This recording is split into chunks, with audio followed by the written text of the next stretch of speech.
Ipinagtaka Guzman Marcolita kung bakit ang OVP office lamang ang inusisa, ngunit pati mga mayors, governors at iba pang sangay ng gobyerno ay mayroon ding intel funds o confidential funds. Marahil ito din ang dahilan kung bakit sinibak si Congressman Marcolita bilang Vice Chair ng House Committee. Mga kababayan, panoorin natin ang buong video. Now recognized for his interpellation. Maraming salamat, Mr. Chair.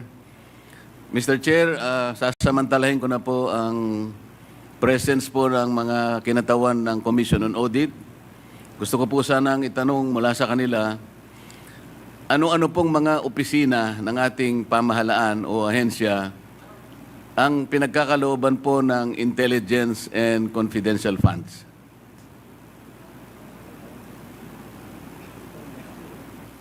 Attorney Camora, please respond. Confidential funds are given to NGAs, to LGUs, and some GOCCs po. You can elaborate, Madam Representative, sino po sa mga LGUs ang binibigyan po ng intelligence and confidential funds? Sa LGUs po,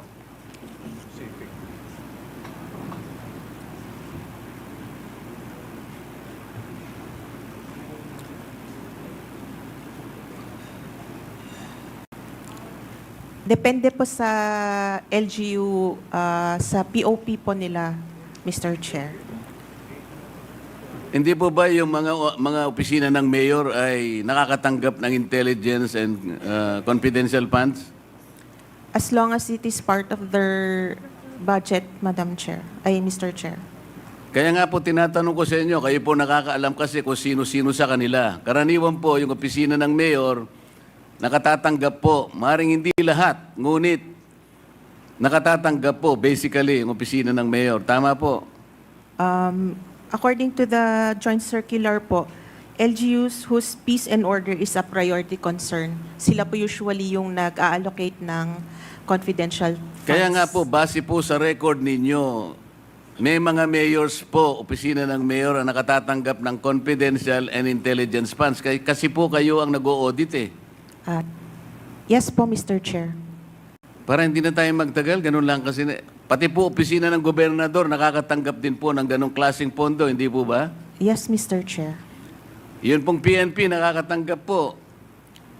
Intelligence fund po sa Opo, PNP. yung AFP nakakatanggap po. Yes po, Mr. Ang Chair. opisina po ng ating Pangulo ay nakakatanggap po ng intelligence funds. Yes, Mr. Chair. Ngayon po sa mga karamihan po ng opisina ng mayor at opisina ng gobernador at alimpang mga LGUs na maaaring makatanggap nito, depende sa kanilang pangangailangan. Yung AFP at saka yung ating kapulisan at ang ating ang opisina po ng ating Panguluhan, masasabi po ba ninyo na merong na-issuean po ng notice or notices of disallowance sa napakaraming opisina na tumatanggap ng ganitong pondo? Mr. Chair, pagka meron naman pong mga ibang agencies na katanggap. Kaya nga po ng gusto ko pong malaman, halimbawa 2022 at saka 2023, ballpark figures lang po, ilan po sa mga official sa mga opisina ng mayor na nakatanggap ng confidential or intelligence funds ang subjected to notices of disallowance? Ilan po sa opisina ng gobernador? Ganun din po yung tanong. At saka sa iba't ibang mga opisina po, para malaman lang natin, kahit ballpark figures lang, ilan po yung na-issue nyo na notices of disallowance concerning these types of funds? Mr. Chair, wala po kaming data on the said information today because we only have data on the OVP po. I cannot give an exact number Bakit today. po? Kasasabi nyo lang na meron din kayong sinubject sa notice of disallowance eh. Bakit po yung opisina lang ng OVP ang meron kayong record? Yung hawak po namin ngayon, Mr. Chair, since ito po yung subject ng inquiry, we are prepared as to the OVP. Pero as to other O sige po, ganito na lang. Meron po ba kayong estimated na bilang ng na-issue nyo na kayo po kasi pag intelligence and confidential funds, kayo po yung auditing unit ang nakatoka para tingnan po ang pagkakagasta ng tipo ng fondong ito. Tama po? Tama po, Mr. Okay. Chair. Makapagsasabi po ba kayo ng estimated number? Ito po, kinabibilangan ng opisina ng mayor, ng gobernador, ng ISAP, ng kung ano-ano, ng siguro po, maski National Intelligence Security Council, AFP, ang kapulisan. Can you provide us a ballpark number of the notices of disallowance that your office has initially issued? Mr. Chair, I cannot give you a ballpark figure now since hindi naman po ako involved sa entire ICFAO. So, Wala po bang isa sa inyo na nakaupo ngayon sa aming harapan ang makapagbibigay man lang ng estimated number? Napakarami po ng mayor, napakarami po ng gobernador. precisely, sir, kaya sa ibang division, wala po akong... Pwede ba natin sabing 100 or 500 notices of disallowance? Notices of disallowance? I cannot say po, Miss Division, wala po akong... Pwede ba natin sabing 100 or upo ngayon sa aming harapan ang makapagbibigay man lang ng estimated number? Napakarami po ng mayor, napakarami po ng gobernador. precisely, sir, kaya sa ibang division, wala po akong... Pwede ba natin sabing 100 or 500 notices of disallowance? I cannot say po, Mr. Chair. How can you help us? We are supposed to be doing this in aid of legislation. Kaya namin kayo pinatawag para tulungan nyo kami. Mr. Chair, Ang sabi po ng jurisprudence, which was quoted by no less than the former Chief Justice of the Supreme Court, Reynato Puno, quoting various jurisprudence. Kasama na po yung Arnold versus Nazareno. There should be a legislative purpose. That's number one requirement. The number two requirement, there should be pertinency in relation to those legislative purpose. Kaya po Congressman Marcoleta, tinatanong you ko, have 1 minute. tinatanong ko po ngayon, gaano karami, o sige ganito na lang, marami ba ang na-issue nyo po na notices of disallowance in connection with these types of fund?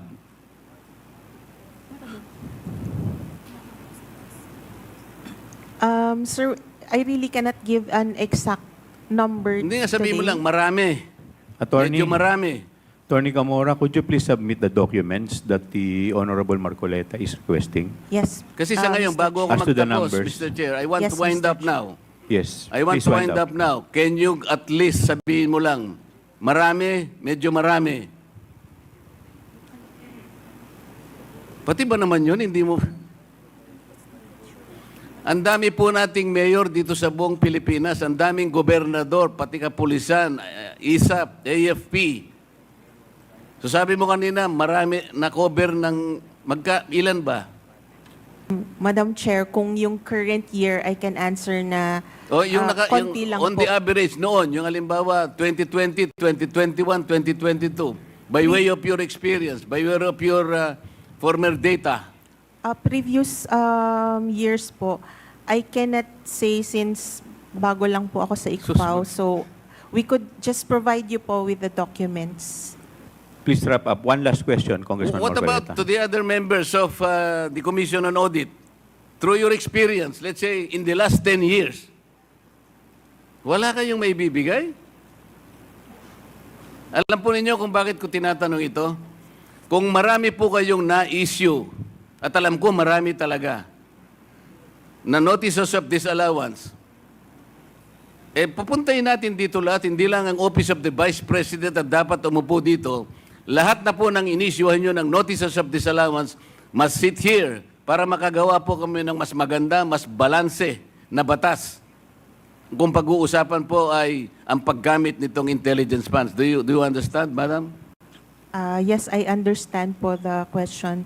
So However, the committee is expecting to receive the number as well as the pertinent records with us. Thank you, Madam Chair, Mr. Chair. Congressman Thank you. Marcoleta, you cannot move because you are not a member of this committee. It's good that you have raised that, Mr. Chair. I am a vice chair of this committee. On September 4, I was surprised because I saw the journal that I was replaced by my comare. The question is, if I am replaced as a vice chair, does that automatically mean that I am removed as a member of this committee? Before you answer that, Mr. Chair, I think I need some legal basis before you answer that. Yes, your removal from the vice chair, you were removed in a plenary session, House Rules. Now, under Section 28 of the House Rules, it provides that the House shall, upon the recommendation of the Committee on Rules, organize committees, their membership, and jurisdiction. Therefore, your removal as vice chair and member of the House was a plenary action, and therefore, it should be the plenary who should include you as member or as vice chair. Thank you. Mr. Chair, it was very clear that I was removed as vice chair. I was not removed as a member.